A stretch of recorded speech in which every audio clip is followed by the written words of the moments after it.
The favorite couple runners, Palakpakan, Salinlahi.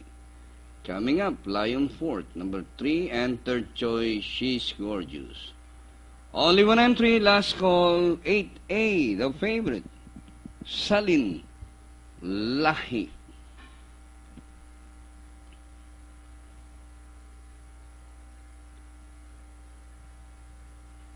All set now, ready to race. Oh, Salinlahi still outside.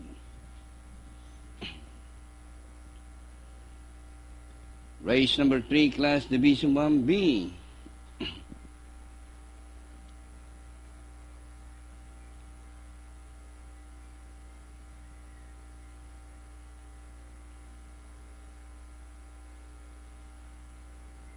Salinlahi. Now inside, anytime now, race number 3.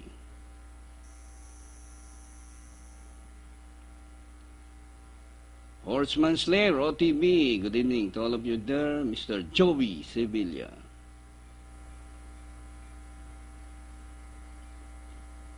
And the race on Salinlahi in a knee-jerking beginning. Lion Fort is running by Drell, racing on the outside, rushing up World Mistress in between runners Lake Cam Manila.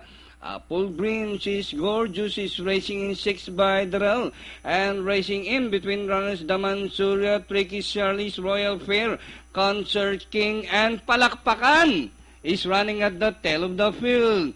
Back to the front runner, the favorite, Salinlahi, by about 5 lengths, Lake Cam Manila, World Mistress, Lion Fort, She's Gorgeous, moving up by Drell as they race the last 500.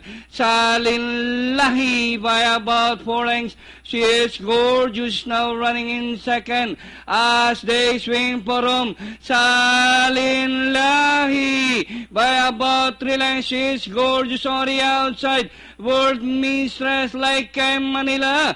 Salinlahi, She's Gorgeous on the outside. Salinlahi, She's Gorgeous on the outside. Salinlahi, She's Gorgeous moves up, and finally She's Gorgeous snatching the win the last moment of this race. Second, Salinlahi, Tricky Charlie's